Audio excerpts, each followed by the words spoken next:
Bien, entonces, el Hospital Pediátrico de Tacubaya, como muchos de los hospitales de la red de hospitales pediátricos todavía antes el gobierno del Distrito Federal, ahora gobierno de la Ciudad de México. Somos 11 hospitales pediátricos, ustedes seguramente los conocen muy bien. Una estructura que ya tiene mucho tiempo, generada, para quien recuerda estos antecedentes, por el doctor Federico Gómez. Estos hospitales hace mucho tiempo se llamaban hospitales periféricos, ¿sí? Y tienen una amplia trascendencia, no solamente desde el ámbito asistencial, donde han sido una piedra de soporte importante en las actividades asistenciales de la Ciudad de México. Y bueno, como ustedes saben, en el hospital tenemos una unidad de quemados que actualmente cuenta con 23 camas para la atención de pacientes. Creo que es una de las unidades más grandes de las que yo conozco en el país. Nuestra unidad hermana en Xochimilco tiene apenas 16 camas para atención de pacientes. Entonces, y hay otras unidades, obviamente, en otros estados de la República que tienen tal vez un número menor de camas. De tal manera que el Hospital Pediátrico de Tacubaya tiene desde hace tiempo ya una amplia experiencia en la atención de este tipo de pacientes. Nos vamos a enfocar un poquito más a lo que es el manejo del paciente crítico, porque tal vez es el que más llama la atención, pues tal vez por lo complicado del manejo, por lo singular de las complicaciones. Es muy probable que las características, obviamente físicas, son los que más se nos quedan en la mente cuando atendemos uno de estos pacientes, pero a pesar de que somos un centro de concentración, no tenemos una gran cantidad de pacientes en condición crítica. Y eso es muy importante porque, bueno, cada vez que pienso en un paciente quemado, pues a lo mejor siempre estoy pensando que va a llegar el paciente con el 90% de extensión. Y entonces, antes de entrar a mi guardia en urgencias, igual y me persigno, me santiguo y digo, pues que no llegue, ¿no? Y la verdad es que a lo mejor sí no va a llegar, ¿no? Llegan aproximadamente entre 90 y 100 pacientes al año a la unidad de cuidados intensivos, considerando que un niño grave puede ser todo aquel que tiene más del 20% de extensión. Y hay otras condiciones que son importantes para determinar su gravedad. En una publicación que hace la American Burn Association, donde clasifica los criterios para definir un quemado, un niño quemado grave o con riesgo, inclusive por las secuelas, pues no necesariamente están los niños con extensiones importantes, sino pueden ser aquellos que sufren lesiones en áreas especiales.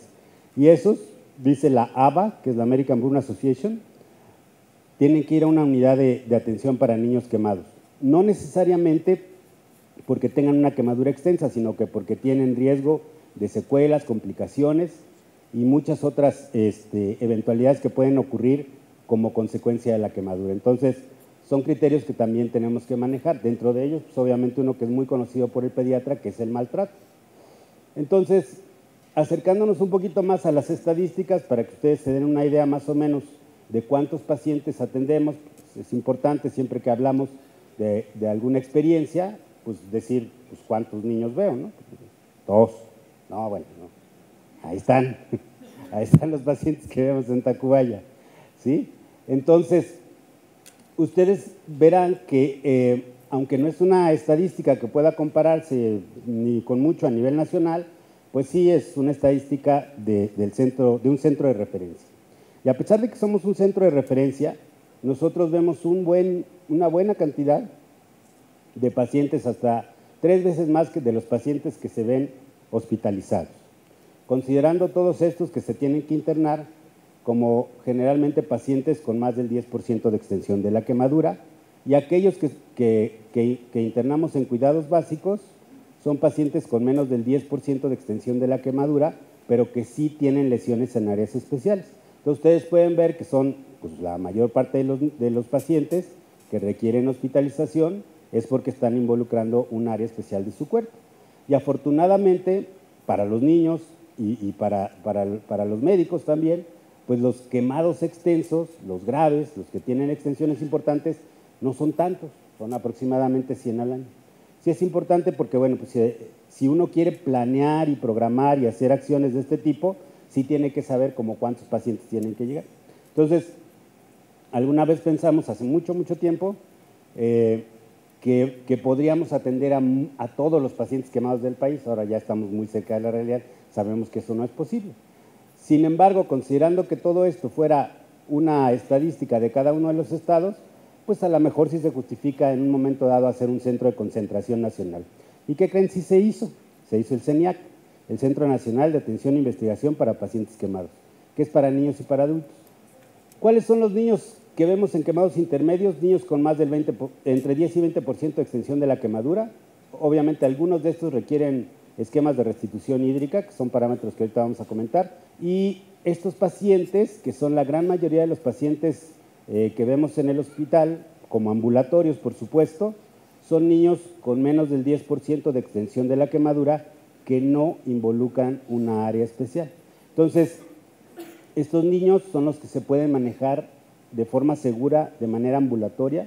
Esta es una situación que yo siempre comento mucho para el grupo pediátrico, porque para mí, como pediatra también, pues quien tiene que ver a un niño quemado de manera ambulatoria es el pediatra, no es el cirujano plástico, con mucho respeto para los cirujanos plásticos, porque el pediatra lo va a abordar integralmente, puede manejarle el dolor, puede ver su condición nutricional, puede hacer un diagnóstico temprano de infección, puede referirlo si es necesario, puede establecer si hay una situación de maltrato y en un momento dado decidir si hay algún otro tipo de manejo, puede darle un manejo integral al niño. Eso es lo que hacemos los pediatras, ¿sí?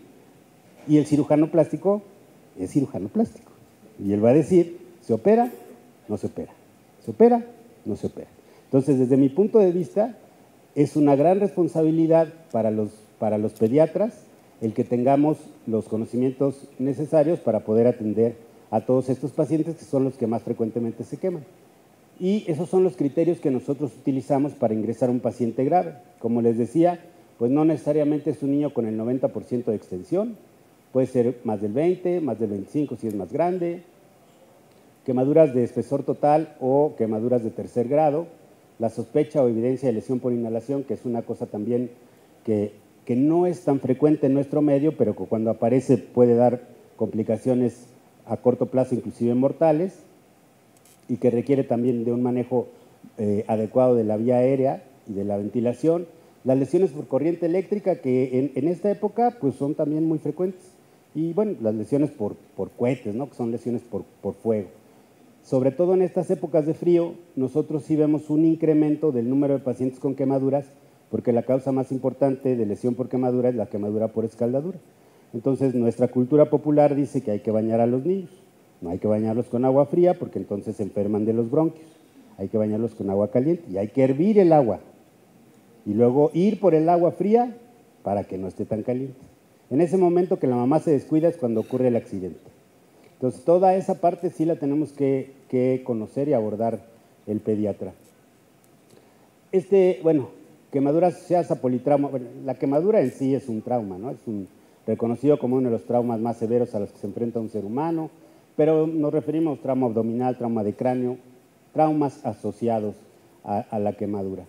Y este otro criterio, que está en relación a la edad del paciente, son niños que, comentamos muchas veces, todavía no caminan, pero ya sufrieron una lesión por quemadura. Y sí tenemos niños menores de 1 año, ¿eh? De repente hemos tenido hasta recién nacidos, y ese es otro mecanismo de lesión que tiene mucho que ver con las quemaduras por químicos, por soluciones infiltradas. Bueno, vamos a retomar entonces un poquito lo de, digamos, el abordaje inicial de estos pacientes, y entonces hablaremos un poquito de los problemas de la vía aérea. La lesión de la vía aérea, como ya les había yo dicho, no es de las situaciones más frecuentes, pero sí es de las que condiciona más mortalidad en los pacientes con quemadura. Los pacientes que logran sobrevivir a esta situación muchas veces tienen que enfrentarse a otras complicaciones, probablemente choque hipovolémico y después infección, sepsis, choque séptico, en fin. Pero esto es una de las prioridades que no debemos de olvidar como pautas iniciales del manejo de cualquier paciente con trauma, ¿no? Que la vía aérea esté en buenas condiciones. Pero lamentablemente la vía aérea, cuando se produce una lesión por ya sea inhalación de productos tóxicos, de la combustión de lo que se esté quemando, o la elevación de la temperatura de los gases que está respirando el paciente, pues condiciona este tipo de problemas. Generalmente edema, expectoración carbonácea y muchas veces complicaciones inclusive para colocar una vía aérea artificial. Entonces este problema se va agravando, hablo del edema, conforme vamos dando los líquidos de restitución. De tal manera que sí es muy importante desde nuestro punto de vista hacer un diagnóstico temprano o por lo menos establecer una sospecha y si nosotros sugerimos que el paciente se intube en forma electiva. Y posteriormente hacer una broncoscopía. Ya se hablaba hace un momento de lo difícil que es de repente mover en esta ciudad a los pacientes. De tal manera que es muy probable que a lo mejor se consiga una broncoscopía hasta otro día en la mañana, ¿no? Si es que un paciente me llega en la tarde o en la noche, porque así son las referencias y los movimientos. Nunca llega un paciente referido a las 8 en punto de la mañana, toca y ya llegaron, ya venga el paciente. No. Llegan en la tarde o en la noche porque obviamente son atendidos en otro lugar y en fin, ya sabemos cómo son todas estas situaciones. Entonces, la broncoscopía tampoco es algo urgente, es algo que sí es necesario, ayuda mucho a establecer el diagnóstico, pero lo primero es pues, darle un adecuado manejo a la vía aérea del paciente. Vamos a hablar un poquito nada más en relación a lo que es el problema de la lesión por inhalación y lo que decíamos hace un momento, ¿no? Tiene una relación muy importante con la extensión de la quemadura y la morbimortalidad se puede incrementar hasta 2.6 veces más cuando se asocian estas situaciones. Entonces, niño quemado extenso con riesgo de lesión de la vía aérea, mejor lo intubo, lo ventilo, lo oxigeno y ya después veré inclusive pues, la necesidad de trasladarlo. Ojo, estamos hablando aquí del riesgo de lesiones de la vía aérea, no necesariamente estamos hablando de la extensión de la quemadura, porque no quisiera que se quedaran con la idea de que todo paciente que tiene una quemadura de más del 20% requiere ventilación mecánica o apoyo a la ventilación. Eso no es cierto.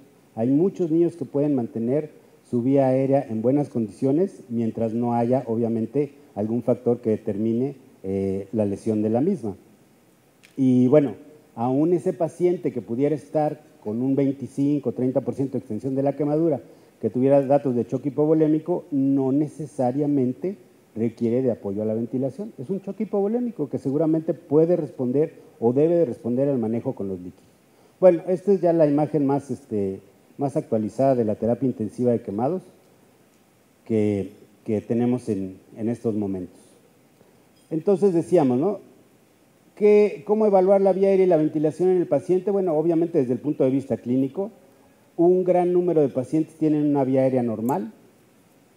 Si no tienen alteración o yo sospeche que tenga lesión por inhalación, sí vale la pena darle oxígeno al 30% para mejorar el transporte de oxígeno a los tejidos. Y por otra parte, si yo tengo evidencia o sospecho que tenga una intoxicación por monóxido de carbono, pues una concentración la más alta que yo pueda dar con el dispositivo que tenga a la mano, lo ideal es que sea al 100%, ¿sí? Para revertir la intoxicación por monóxido de carbono, ¿verdad? No de carbono, no de carbono. Bueno, entonces, si no mejora, pues entonces lo intubo y ya con el ventilador, pues si le doy 100% o le doy el PEP o hago algo para mejorar ese intercambio gaseoso. Ya puede haber otros criterios de los que vamos a hablar un poquito más adelante para decidir otro tipo de manejo. Pero lo más importante me parece esto. Si yo sospecho que la vía aérea está alterada, si yo sospecho lesión por inhalación, si tengo el antecedente de que ocurrió en un lugar cerrado, por ejemplo, en un elevador o en la cabina de un tráiler, como hemos tenido algunos casos anecdóticos, y si tiene el paciente lesiones de quemadura en la cara, nosotros sí sugerimos que se intube de manera electiva, se ventile, se oxigene y posteriormente se mande a hacer la broncoscopía, que sí es necesaria, pero insisto, no es algo que requiere el paciente de manera urgente. Bueno, esta mnemotecnia me parece que es importante, hablando en relación a lo que es intoxicación por monóxido de carbono, para recordar la fisiopatogenia de la intoxicación. Y entonces, lo primero que produce la lesión es la elevación de la temperatura, después las alteraciones en la oxigenación, luego las toxinas a nivel local y después las toxinas sistémicas. Entonces, es una referencia para recordar cuáles son los mecanismos de daño. de la intoxicación, ya sea por monóxido de carbono o por algún otro gas tóxico que inhale el paciente. Insisto, la estadística que tenemos nosotros no es muy alta, sin embargo, hay que estar preparado para alguna de estas situaciones. Otra vez, no es raro que, aunque no estemos en una comunidad lejana y con el frío que de repente está haciendo, en un cuartito se encierre una familia, prenda un anafrito para calentarse y se intoxiquen con monóxido de carbono. Esos pacientes a veces ni siquiera están quemados, pero sí están intoxicados. Entonces, es súper importante no olvidar este tipo de situaciones y recordar que la intoxicación por monóxido de carbono es una de las intoxicaciones más severas que sufre el ser humano y que puede ser mortal, potencialmente mortal. Y vean, la sintomatología es muy inespecífica, de tal manera que sí debo de tener un alto índice de sospecha para poder identificar este tipo de situaciones. Es muy importante no olvidar que casi la gran mayoría o la mayoría de los gasómetros en la actualidad pueden medir niveles o concentraciones de carboxihemoglobina.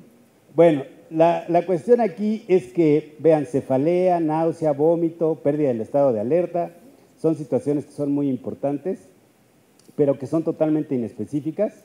Un paciente puede tener crisis convulsivas y puede estar con esos niveles de carboxihemoglobina. Y bueno, la intoxicación puede ser reversible dependiendo del momento en el que se le ataque y se le inicie el manejo, con concentraciones altas de oxígeno. Y si no, bueno, pues existe también la posibilidad de que si el paciente no mejora, podamos establecer el manejo a través de la cámara de oxígeno hiperbárico, que también es un recurso que pues tampoco no está totalmente disponible en cualquier unidad. Esto es de una guía argentina que me pareció importante comentar para decidir cuándo realmente el paciente requiere ir a una cámara de oxígeno hiperbárico. Estos son de ingreso por la intoxicación y déjenme ver, estos son los otros criterios que son importantes para decidir en un momento dado si el paciente requiriera realmente ir a una cámara de oxígeno hiperbárico y someterse a las presiones atmosféricas por arriba de lo normal para recibir el tratamiento. Bueno, pasando un poquito a otro punto que también es muy importante en relación al manejo hemodinámico del paciente con quemaduras. Este esquemita pues ya está viejito, pero al menos para mí sigue siendo representativo. Yo creo que porque yo lo hice, ¿no? Seguramente le sigo entendiendo. La cuestión aquí es que me parece que lo que tratamos de ejemplificar básicamente fue las condiciones hemodinámicas alteradas que puede presentar un paciente con quemaduras y que tienen como repercusión la caída del gasto cardíaco, que al principio o de forma inicial manifiesta incremento de las resistencias sistémicas y las resistencias pulmonares, y el paciente, pues obviamente en una primera etapa fuga muchos líquidos al intersticio, no necesariamente siempre está sumamente edematizado o en anasarca, eso ya ocurre en una etapa posterior y se ve más favorecido con el manejo indiscriminado de cristaloides al que a veces se ve sometido el paciente, y posteriormente, cuando la hipoxia se perpetúa y hay más liberación de mediadores de la respuesta inflamatoria sistémica, que incluye el factor de necrosis tumoral alfa o factor depresor del miocardio, pues posteriormente también puede tener cierto grado de disfunción miocárdica. Y entonces este paciente, pues además de todo, pues tiene falla en el rendimiento cardíaco, en la función cardíaca. Pero cuando estamos en esta situación, lo que vamos a necesitar es administrar líquidos y muy probablemente coloides para evitar esta fuga capilar, mejorar la precarga y mejorar el gasto cardíaco. Los cristaloides nos funcionan inicialmente de buena manera, pero posteriormente seguramente vamos a tener que utilizar un coloide. ¿Sí? Y la albúmina pues sigue siendo el coloide de primera elección para el manejo en estas primeras etapas, sobre todo después de las 12 horas posteriores a la quemadura. Y ya decíamos, incremento del gasto cardíaco y mejoría de los volúmenes urinarios. Pero cuando estamos en esta condición, lo menos recomendable sería el manejo con un coloide. Aquí muy probablemente lo que necesitemos es un inotrópico. Nosotros seguimos utilizando dobutamina, que sigue siendo buen inotrópico para nosotros y para los pacientes quemados, aunque reconocemos que en la actualidad hay un gran número de inotrópicos dentro del arsenal terapéutico que existe en la terapia intensiva. Empezando por la adrenalina, que es una droga viejita, pero que sigue siendo útil, que se le sigue considerando el mejor inotrópico que existe, hasta el levosimendan, si quieren hablar de palabras mayores, ¿no? Pero bueno, yo creo que podemos empezar con lo más sencillo y después tal vez con lo más complicado, ¿no? Y no agotar nuestro arsenal terapéutico de primera instancia. Entonces no debemos de olvidar que el primer problema al que se enfrenta desde el punto de vista hemodinámico el paciente es un choque hipovolémico, o sea, pierde líquidos, pero es un paciente que muy probablemente se ve edematizado, aunque el espacio intravascular es deficiente. Entonces, no caigamos en el error de pensar que como está edematizado y no orina, el paciente debe de recibir furosemide. Tiene un espacio intravascular depletado. Por lo tanto, lo que necesita es mejorar ese espacio intravascular. Y lo mejor es tal vez utilizar un coloide. Aunque, si estamos hablando del manejo del choque, lo primero que tenemos que utilizar, como en cualquier choque hipovolémico, serán cristaloides, ¿sí? Y ver la respuesta a los mismos. Lo de arriba es solo una referencia para que ustedes tengan un parámetro para considerar que no necesariamente un paciente que se vaya a chocar es aquel que tiene 50% de extensión de la quemadura. Bueno, esto es a lo que nos estamos enfrentando ya más recientemente. Como ustedes saben, el choque hipovolémico, afortunadamente y gracias a la distribución que por lo menos tenemos todas las unidades de alguna solución fisiológica o Harman, pues se puede manejar. Pero lamentablemente el exceso de cristaloides, desde hace ya más de 10 o 15 años, generó algunas situaciones clínicas que describió el doctor Pruitt y que definió como este término que es Pruitt-Crib. Esta parte no es realmente un síndrome, no es una entidad nosológica, él realmente lo que quería y evidenciar era esta tendencia que existía entre el grupo médico que manejaba a los pacientes quemados, que todavía sigue existiendo en algunas unidades, a darles muchos líquidos al paciente quemado para que no hiciera insuficiencia renal. La realidad es que es cierto, el paciente quemado que hace insuficiencia renal irremediablemente fallece. Esa es una gran verdad. Pero en la actualidad el paciente ya no fallece por insuficiencia renal, que casi no se alcanza a distinguir, sino fallece por una lesión pulmonar, por la fuga de líquido del intersticio pulmonar, complicaciones de la ventilación, y que esto muchas veces puede llevar inclusive a un SDRA y complicaciones muy severas en ese sentido. Entonces, desde ya hace algunos años se trataron de establecer algunos lineamientos, algunas normas, algunas referencias para poder establecer cuáles son los criterios que tienen que guiarnos para decidir cómo vamos a llevar a cabo la resucitación que les gusta mucho a los americanos con líquidos, la resucitación hídrica que le dicen ellos y la traducción literal que han hecho algunos compañeros y la manera propia o particular que yo le digo restitución hídrica. Y así lo he comentado en algunas cosas que he publicado. Entonces, Burn Shock Resuscitation no es el manejo del choque en el paciente quemado, son los lineamientos o las guías para recuperar los líquidos en el paciente que tiene una quemadura extensa y que no llegue al estado de choque. Entonces, no crean que aquí vamos a hablar de manejo de aminas, de manejo ventilatorio, de otras situaciones importantes del manejo del choque, no. Esta guía que publicó la ABA en el 2008 habla de los esquemas de resucitación, como le dicen ellos, de restitución, como le digo yo.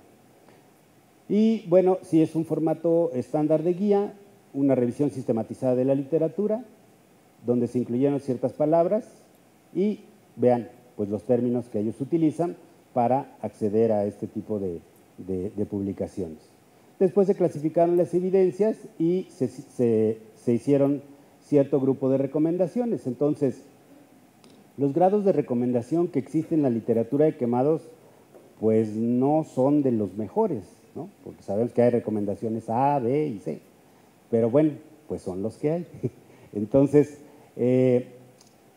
los grupos de pacientes no son muy amplios, los estudios no siempre pueden ser comparativos, aleatorizados, no se puede andar quemando niños para ver cómo le va a uno y a otro, ¿verdad? Comparar quemaduras más extensas con menos extensas, en fin, fuego, escaldadura, corriente eléctrica, hay muchas variables que tienen que ver con esta situación en relación a los estudios y obviamente pues lo que también se necesita es un compromiso por parte del clínico para hacer mejores estudios, porque al que hace la guía nada más compila todo lo que hay en las evidencias, pero pues tampoco es el responsable de que los resultados o los niveles de recomendación no sean los óptimos. Bueno, ya entrando en materia de la guía, aquí lo más importante es que en la actualidad, a partir de 2008, se recomienda solamente dar un esquema formal de restitución a los pacientes que tienen más del 20% de extensión. Sí es un cambio importante porque antes decíamos niños con más del 10% le damos un esquema de restitución. Ahora, niños y adultos solamente con más del 20% les damos un esquema de restitución híbrida. Pero ¿qué hacer con los que tienen menos del 20%? ¿No les damos nada? Pues la verdad es que todavía no está bien estudiado y bien definido, pero podrían ser candidatos a recibir un esquema de hidratación oral, ¿sí?, porque sus condiciones lo permiten, siempre y cuando no estén con estos datos que hacen mucha referencia a la fuga capilar. Entonces, un paciente que no tiene fuga capilar, que tiene una lesión de menos del 20%, tal vez pueda rehidratarse por vía enteral. ¿Cuánto hay que darle? ¿Cómo hay que darle? ¿Y qué tipo de solución? Todavía no está descrito. No hay un estudio que compare soluciones, o hay algunos, pero no tienen resultados definitivos.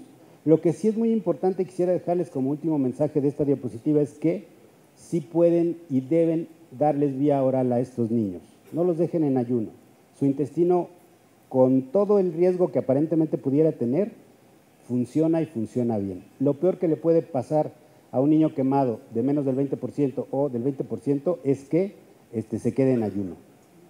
Se tienen que calcular requerimientos y pérdidas por quemadura. En niños menores vale la pena de 10 kilos dar requerimientos a base de glucosa. Y bueno, este es uno de los 2 esquemas que utilizamos en el hospital. Nosotros sabemos que hay una gran cantidad de esquemas en la actualidad. Casi todas las unidades están utilizando esquema de Parkland. Este es el Parkland modificado 1 que nosotros recomendamos para lactantes y escolares. Damos 3 mililitros por kilo de Harman más 100 mililitros por kilo de glucosa, mitad, un cuarto y un cuarto. Y esto es lo importante, mantener los volúmenes urinarios entre 1 y 1.5 mililitros por kilo por hora. Esquema de Parkland modificado 2 para mayores de 20 kilos y damos 2 mililitros por kilo. Esto repone pérdidas por quemadura y esto es los requerimientos que calculamos por Holiday Sega. Igual, se distribuye un cuarto, un cuarto y un cuarto, la mitad, un cuarto, un cuarto y un cuarto, solución Harman, y aquí sí bajamos el objetivo porque estos niños pueden orinar un poquito menos. O sea, ya algunos de ellos inclusive se parecen mucho en la fisiología al adulto, pues no, creemos que no es necesario que orinen 1.5 por kilo por hora porque eso tiende más a sobrehidratarlos. Esto es en lo que nos basamos nosotros para decidir ya no estar utilizando con tanta frecuencia el esquema de Galveston. En la literatura mundial, en otras unidades, lo que más se maneja como esquema es Parkland. Esto es publicado en el 2010 por el doctor Greenhalgh, que es el director del hospital de Reiners en Sacramento, California. La fórmula de Parkland sigue utilizándose en algunas partes, pero ya casi no. Y muy importante lo que decíamos hace un rato, en algunos pacientes puede ser inclusive necesaria la utilización de albúmina. En este estudio que hizo el doctor Greenhalgh, es una encuesta, aparentemente casi el 20% de las unidades todavía siguen utilizando. Nosotros no utilizamos plasma ni soluciones con bicarbonato para los esquemas de restitución. Bueno, este es el estudio que tiene la guía donde se basa para el manejo de las soluciones con albúmina. Es un estudio no muy nuevo, más bien es viejito, es del 79, donde básicamente son 3 grupos de pacientes y uno con Ringel lactado, otras soluciones hipertónicas y otras soluciones con albúmina, donde se hace evidente que los que recibieron albúmina requirieron menos cantidad de soluciones y por lo tanto pues se demuestra que puede ayudar a disminuir las altas cantidades de cristaloides. Ahí están las recomendaciones para el manejo de la albúmina. La indicación sería disminuir los altos volúmenes hídricos de cristaloides. Nosotros la manejamos en concentraciones de 3 al 5%, generalmente en pacientes con más del 20% de extensión. La indicación es inestabilidad y esto es lo que les decía. Sobre todo en las primeras 12 horas no se recomienda utilizar albúmina porque se puede fugar y puede tener consecuencias también en ese sentido, para fuga del intersticio pulmonar o que favorezca más la hipovolemia. Bueno, este es del mismo estudio del doctor Greenhalgh, donde dice cómo reajustan los líquidos en base a la cuantificación de los volúmenes urinarios. Y esto, bueno, es parte del manejo tradicional que hacemos de las lesiones a través de un proceso de analgesia y sedación. Seguimos utilizando una benzodiazepina y un anestésico intravenoso que a dosis bajas produce buena analgesia. Pero más recientemente estamos utilizando dexmedetomidina por ciertos beneficios también que se han encontrado en el manejo del paciente quemado.